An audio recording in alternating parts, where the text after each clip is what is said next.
Okay, today we're talking about the DockAtot FAQs, frequently asked questions, and these are the questions that come up the most often. So if you are just new to the DockAtot, you probably have all these questions. So the first question that often gets asked from people who already have the DockAtot, we hear this constantly, this question, is my baby too big for the Deluxe?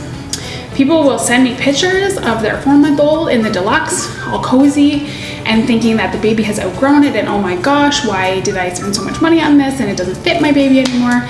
But the reality is that is actually the design of the DockAtot Deluxe. It's supposed to be small. It's supposed to be mimicking the baby in the womb. It's supposed to be mimicking that pressure and the coziness. And so your baby actually probably fits perfectly if they're under 8 months. Around 8 months, you're gonna start to look either to transitioning out of the DockAtot Deluxe or maybe considering buying the bigger size, which is called the Grand.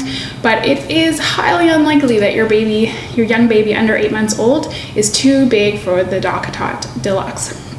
The next most common question is, should I just skip the Deluxe and buy the Grand? Wouldn't that just make so much more sense financially if I could just not buy two products and then I just have it until they're 2 or 3 years old? The answer to that question really depends on why you're considering buying the DockAtot.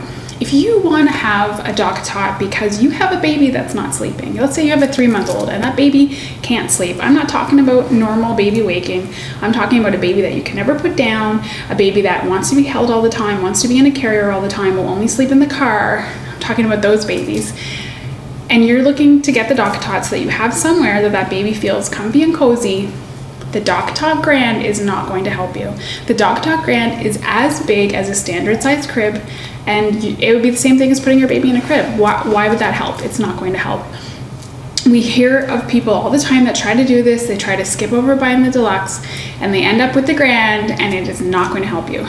If on the other hand, you're thinking, your baby sleeps actually pretty well, and you're just looking for a bed that you can use in different places so that you have a constant sleep area for your baby. Let's say your baby has to go to daycare and they're willing to take the DockAtot there, or let's say, grandma and grandpa take the baby overnight and you want something that's super portable that you're going to be able to take with you, or maybe you travel a lot, it's really good for traveling, then you know what?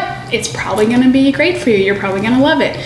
But if you're looking for something to help your baby sleep, which is most of the time why people are willing to spend money on the DockAtot, skipping over the Deluxe for a baby that's under 8 months old is likely not going to help you.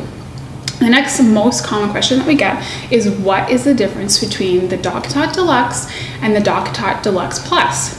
The Plus came out in 2017, I believe, and people immediately were like, oh, what's this? What's this Plus mean? Is this something extra crazy? It's really not a big difference. The only difference is in 2017, they came out with a toy arch, and you've maybe seen it. You can attach it onto the DockAtot, and it turns it into like a cute baby lounger with a toy arch, and there's these little toys that you can hang off of it. If you buy a DockAtot, just a regular DockAtot, it won't have the little holes in the side of the lounger to put the toy bar. If you buy the Plus, it has the little holes to put the lounger. That is the only difference. It's not worth extra money unless you really feel you're going to use that toy bar. The toy bar is quite expensive. The toys are quite expensive. They don't even come together. So that's the only difference. The Plus isn't anything different except it comes with the ability to add the toy bar on. It doesn't even come with the toy bar. So that comes up a lot too, especially when you're buying a secondhand one and you see someone post one and it says, ooh, DockAtot Plus, you think it's coming out with all this extra stuff. It's not. It just has 2 little holes on the side. Okay, the next question is, what will it fit inside? And I'm going to post the dimensions here so you can see. And they will fit inside a crib, a playpen, many sidecar loungers. So if you have a sidecar crib that you can put next to your bed, fit inside there, and the dimensions are here. So really, ultimately, you're going to need to measure whatever it is you're hoping to put it in, just to double check. Someone might tell you, oh yeah, it fits in this product really great, but the reality is maybe they're squishing it in there more than you're comfortable. So it's really good to take these measurements, measure what you're wanting to put it in, and just see if you feel comfortable that there's enough space there. But most playpens, it fits inside of. I've heard people putting it in the Halo bassinet. I feel like it would be a tight squeeze. I probably personally wouldn't do it. But again, just see how you feel about it. And the fifth most common question, really it's the number one most common question, is the DockAtot safe?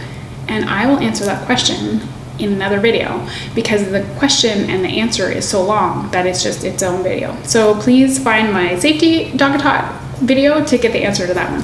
Thanks for joining us. Check out all the other videos that we have about the DockAtot below.